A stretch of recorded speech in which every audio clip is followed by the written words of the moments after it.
Unit 4 is going to focus on confidence intervals. And one thing we're going to have to do is determine between a large sample and a small sample.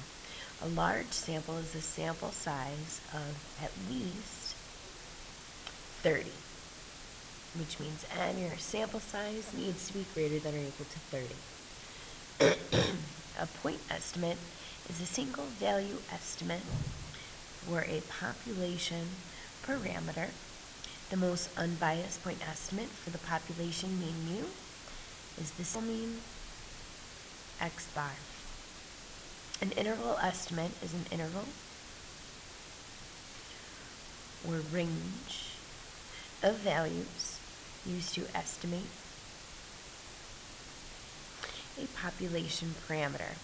The one again that we are going to focus on is the mean and also the proportion. To create our intervals, we're going to use a level of confidence. This is denoted with a capital C. It is the probability that the interval estimate contains the population parameter.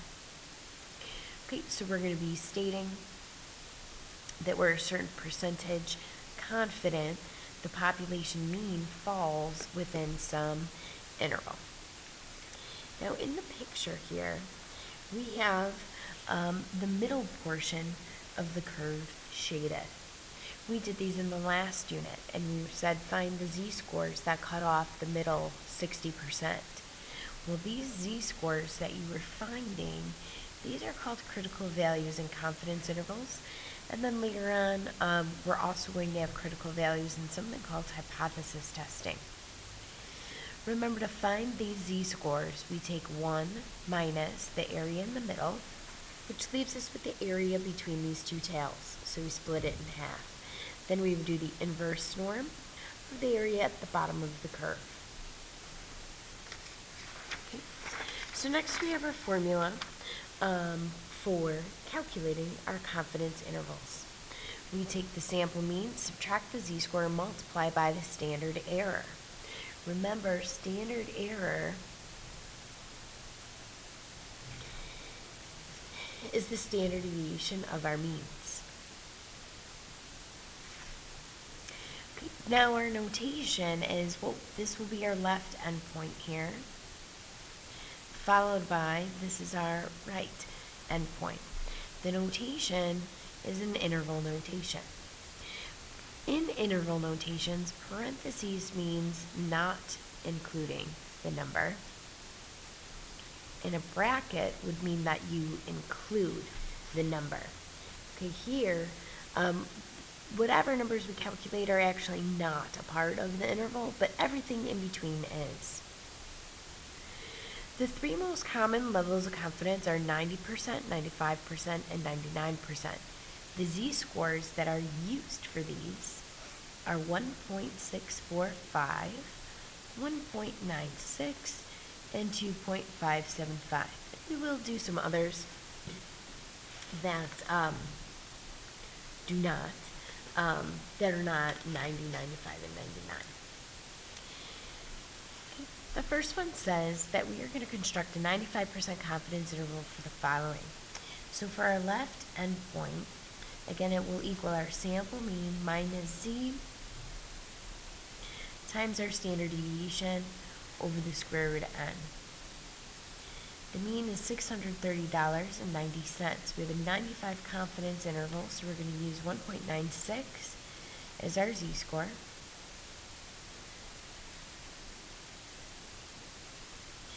The right endpoint, we find the same way, but with a plus.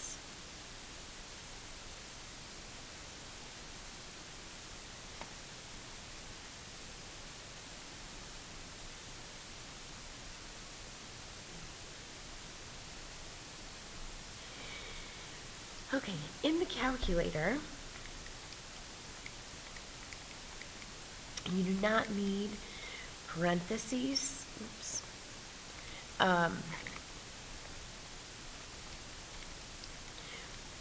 When you are calculating this, order of operations will work just fine.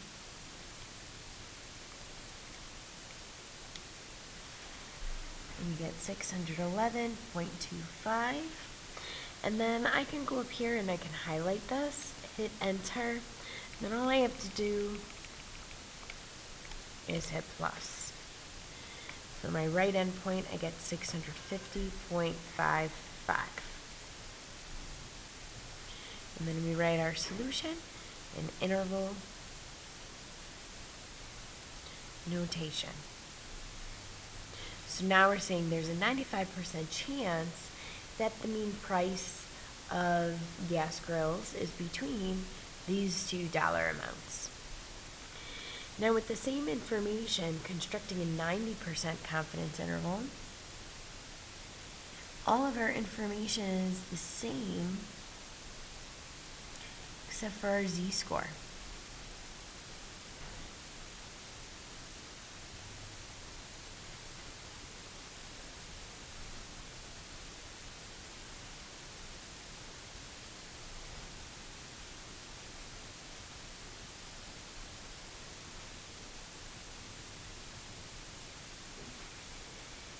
And the calculator is another way that we can repeat a line, because now, we're still using the same information. You could hit second and then enter, and it also makes that line reappear. And we want minus 1.64.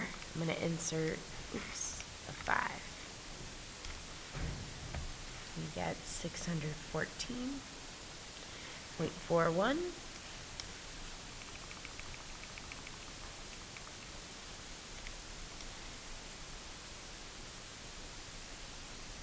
to 647.39.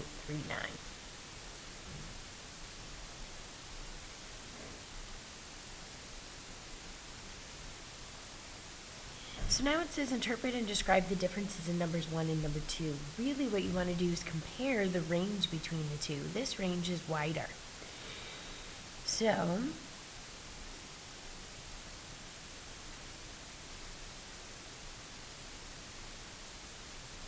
going to say the range of the 95% confidence interval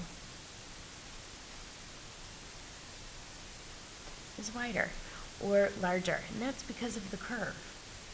We're talking about the middle 90% compared to the middle 95%. This is your lower endpoint, your right endpoint, then your other left endpoint, followed by your other right endpoint. These numbers are further apart for the 95% confidence interval. Okay, for the next one, constructing an 80% confidence interval for the following. So now we have 80%. This is not one of the numbers that we were given as a common percentage, but we could find those z-scores easily. The whole curve is 100%, take away the 80% in the middle, split it between the two tails. We have 10% in each tail. We do the inverse norm of 0.1. We get negative 0.128. Now, what we don't have to worry about is in the calculator, or in our equations, you don't have to worry about signs. So let's see, our mean is 19.31. Here's my negative 1.28.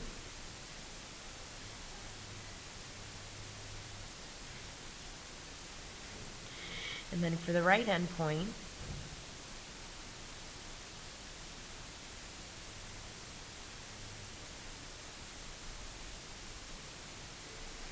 there's the plus. Okay, our positive 1.28. Okay, so in this one, we get 18.80 and 19.82.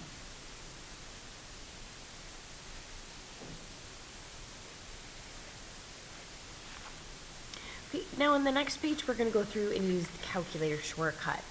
So in these, one thing that we should probably do is check in our mode and just make sure that if we have StatWizards, that it's off. Only because not everybody has it in the calculator, just makes things easier.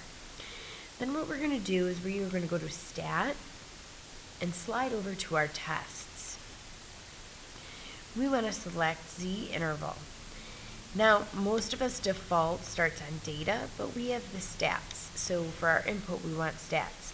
Now let's say we type a standard deviation in and all of a sudden we get kicked out of this screen. The way to correct that would be to go back to stat, edit, make sure you have some numbers in a list. Then stat, calculate, one variable statistics, hit enter, it says done, we get some information, great. Now we could go back into our tests. Z interval, not Z test, we want number 7 here.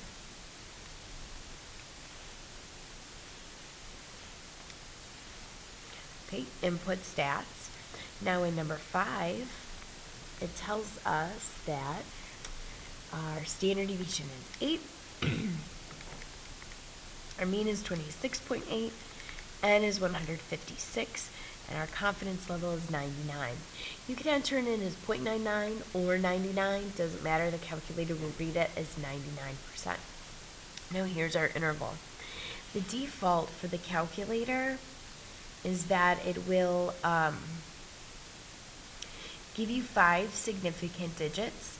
This one there are only 4 digits, and that's fine. So now, using the calculator is quite easy. We don't have to know the formula, we don't have to know the critical values, but we are going to write it out in words. There are 5 parts to each statement. So first, we state our level of confidence, which means that there's a 99% chance.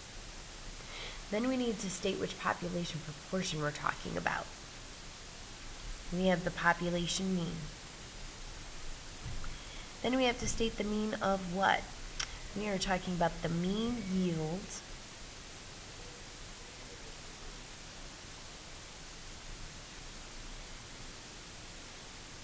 of German wheat is between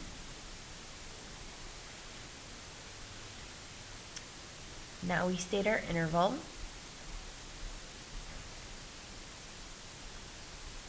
Then we need our units. The units will always follow the mean and the standard deviation within the problem. It's bushels per acre. Okay. Number 6. I'm going to go to my stat, tests, go right into, I'm going to hit the number 7. I have the statistics. Let's see, the standard deviation is 6.7. The mean is 23. N is 36. My confidence level is 75.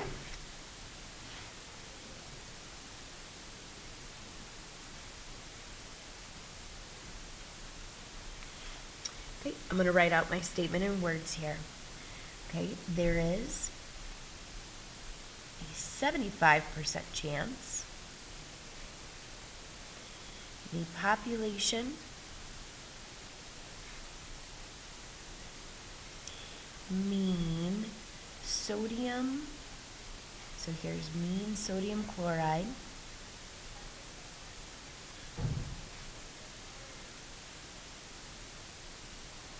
concentration, and this is of seawater,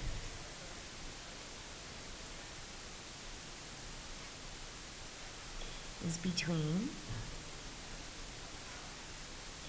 21.715 and 24.285 cubic centimeters per cubic meter. And that is for our units. All right, last one here, number 7. Stat tests. We have Z interval. We have a large sample. Standard deviation was 17.5. The mean was 100. We had 40 washing machines, and then our level of confidence is 95.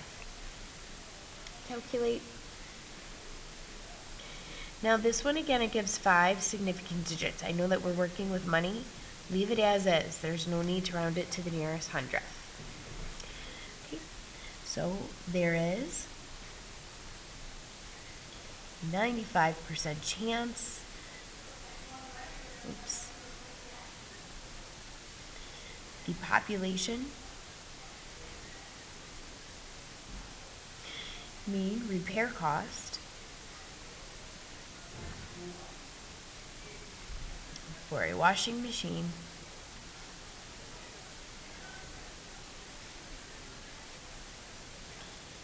is between 94.577 and 105.42. Now you have two options. You could either write the word dollars at the end, or you could put dollar symbols in here instead.